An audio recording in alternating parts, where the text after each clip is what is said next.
90 দশকৰ এজন জনপ্ৰিয় গায়ক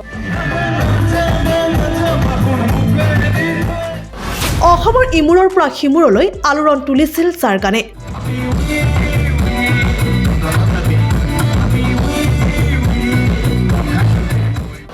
কামৰূপীয়া বাঘ বুলিও পৰিচিত যিজন কণ্ঠশিল্পী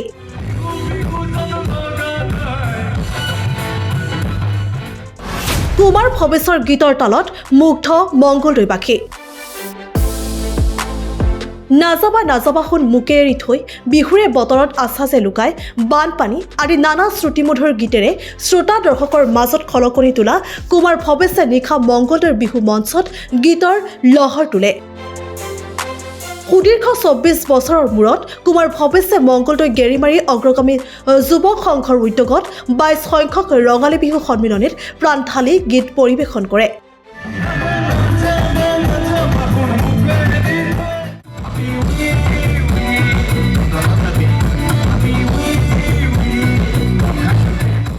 দৰ্শকৰ প্ৰিয় প্ৰতিটো গীততে কুমাৰ ভৱেশে নিজস্ব শৈলীৰে পৰিৱেশন কৰি শ্ৰোতা দৰ্শকক আপ্লুত কৰি তোলে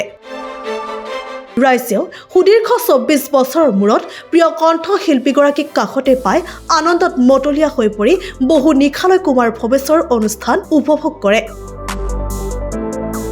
প্ৰতিকূল বতৰকো নেওচি কুমাৰ ভৱেশে অনুষ্ঠান পৰিৱেশন কৰিবৰ বাবে উপস্থিত হোৱা দৰ্শকে আনন্দ প্ৰকাশ কৰে